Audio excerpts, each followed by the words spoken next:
kasih, selamat pagi teman-teman semua. Apa kabarnya? Mudah-mudahan Anda diberkahi oleh kesehatan yang luar biasa ya, baik sehat lahir maupun sehat batin. Mari kita lanjutkan dalam video pembelajaran kali ini ya. Jadi kemarin kita sudah bicara mengenai 6 langkah untuk menemukan ide tulisan atau konten yang wow. Nah, di dalam video pembelajaran berikut ini kita akan bicara mengenai jenis-jenis konten ya, jenis-jenis konten yang wow. Jadi yang pertama ini seperti yang Anda lihat itu jenis konten tulisan yang pertama itu bersifat tutorial. Ya, tutorial itu step by step. Ya, misalnya di contoh kali ini Anda bisa melihat sebuah tulisan di blog bagaimana agar cara handphone Android tidak lemot. Ya, jadi si penulis blog ini kemudian menuliskan langkah demi langkah bagaimana agar menghindari HP Android tidak lemot. Itu namanya tutorial. Atau misalnya nanti Anda punya blog mengenai bisnis online, Anda bisa ceritakan secara detail dalam bentuk tutorial bagaimana memasang iklan di Facebook misalnya, atau bagaimana membuat blog dengan WordPress ya. Atau misalnya Anda punya blog mengenai kesehatan ya, Anda bisa bikin video tutorial bagaimana caranya membuat menu makanan yang sehat ya. Jadi tutorial itu step by step. Jenis tulisan yang kedua adalah bersifat informasional. Informasional itu ya informasi saja mas ya. Ini contohnya seperti yang pernah saya tulis. Ya, kenapa sarjana Grid Ori lebih suka kerja di perusahaan yang bonafit. Ini informasi saja mas ya. Jadi memberikan informasi yang insightful, yang inspiring kepada para pembaca mengenai sebuah tema yang menarik. Atau contoh lain langsung saya lihat ya di sini. Ini tulisan saya yang pernah saya tulis ya. Jadi kenapa tukang ojek di Gojek bisa mendapatkan income hingga 10 juta per bulan. Ini namanya tulisan informasional. Jadi di dalam tulisan ini saya menceritakan informasi yang krusial. Ya, kenapa bisa sampai seorang pengemudi di Gojek dapat 10 juta per bulan. Ya, informasinya berdasarkan ilmu dari manajemen. Saya melihatnya dari ilmu supply chain management.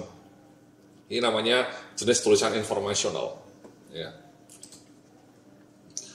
Nah, yang kedua, yang berikutnya, yang ketiga selain informasional itu adalah jenis tulisan bersifat profil. Ya, ini salah satu screenshot tulisan profil yang pernah saya tulis ya, seorang darah muda dari Cirebon namanya Mbak Sally Giovanni, bening orangnya kebetulan, ya, dan menjadi milioner. Ya, jadi ini tulisan yang berjenis profil. Ya, jadi contohnya ini ya saya langsung lihat di blog saya. Ini sebuah tulisan yang bentuknya profil. Namanya profil adalah Mbak Sally Giovanni, orangnya bening dan milioner. Jadi mengejutkan banyak orang. Sehingga emang artikel ini menghebohkan dan kemudian di-sharing oleh banyak orang ya, di-share sampai 4.000 orang. Ini menjadi viral Mas, ini artikel ini. Ya, menjadi viral. Jadi kunci viral itu tulisannya judulnya menghentak. Dan kalau bisa ada gambar yang menarik, itu biasanya sebuah tulisan bisa menjadi viral. Ini profil mengenai Sally, ini jenis tulisan profil. Contoh lainnya adalah ini juga mas, saya pernah menulis 4 profil perempuan Indonesia. Ya, saya suka nulis perempuan mas, karena supaya segar ya, tidak membosankan. Saya menulis 4 sosok perempuan muda Indonesia yang cerdas dan inspiring. Ya, kebetulan juga cantik dan bening.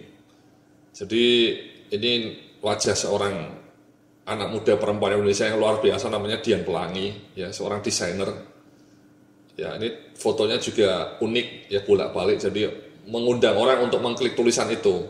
Ya, jadi ini saya cerita 4 orang, ya, profil 4 orang, Likmina Hananto, kemudian Iim Fahime, ya, kemudian Aulia, kemudian yang terakhir si Dian Pelangi sendiri. Ya, jadi ini tulisan yang bentuknya profil. Ya, ini karena tulisannya menarik, di-share oleh banyak orang ya, oleh sampai 3.000 sampai 7.000 di-share. Itu namanya viral, menjadi viral. Ya. Jadi ini jenis tulisan profil mas. Ya, ini disukai banyak orang kalau profilnya menarik. Ya, kalau profilnya membosankan ya tidak banyak menarik. Apalagi kalau judulnya tidak menarik ya, orang tidak akan mau membaca. Tapi kalau profilnya perempuan bening, biasanya orang akan tertarik untuk membacanya. Ya. Kemudian jenis tulisan yang berikutnya adalah selain tadi informational, tutorial, kemudian profil, ini review mas. Jadi bentuknya review terhadap sebuah buku.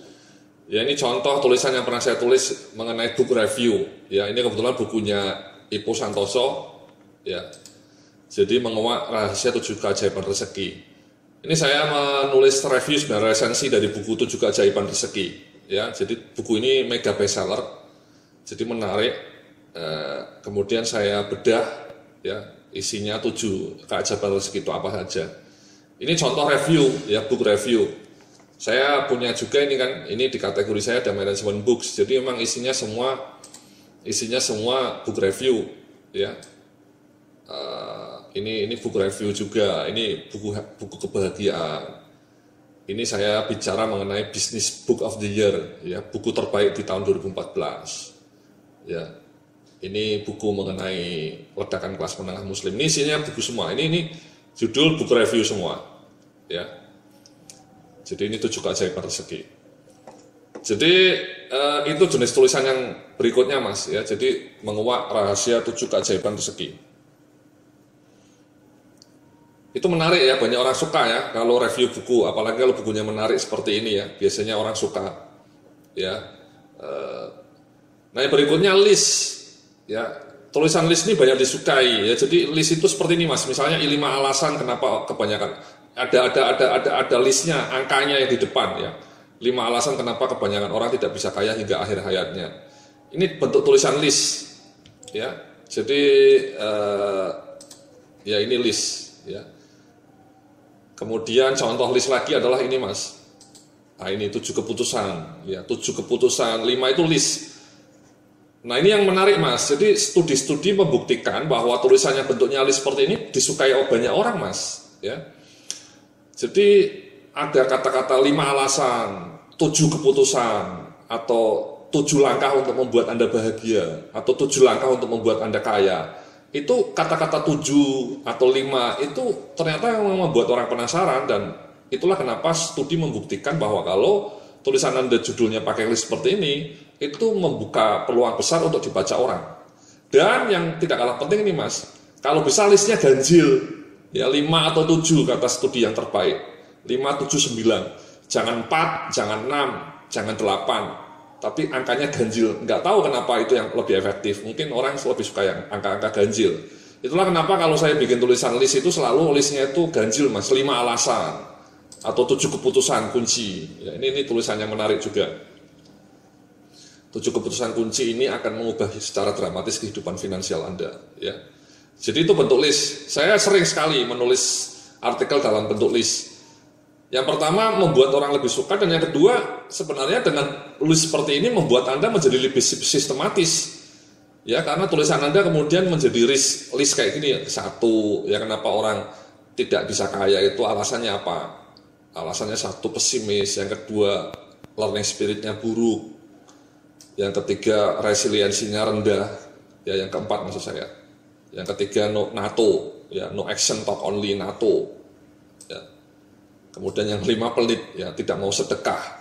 Jadi biasanya orang tidak mau sedekah itu jadi kurang bagus hidupnya. Nah, jadi dengan adanya list seperti itu membuat tulisan Anda sistematis, karena Anda menulisnya list-list seperti ini. Jadi itu memudahkan Anda, memaksa Anda untuk menulis dengan sistematis kalau pakai list. Ya. Ini juga 7 keajaiban rezeki ini, 7 keputusan kunci ini saya bilang 1, 2, 3, 4, 5, don't save, invest, dan seterusnya. Ya, jadi itu adalah bentuk tulisan list. Ya, jadi give more juga. Financial decision nomor 7 itu give more. The more you give, the more you get. Ya, 700 kali. Jadi ini judul jenis tulisan yang list. Ya, jadi itu list ya. Jadi itulah, Mas, jenis-jenis tulisan ya yang perlu Anda tulis di blog Anda. Bisa tutorial, ya, bisa informasional, bisa bentuknya profil, ya, bisa bentuknya review buku atau list, ya, tergantung ya. Jadi diselang-seling supaya pembaca Anda tidak bosan. Ya. Terima kasih. Kita akan lanjutkan dalam video pembelajaran berikutnya.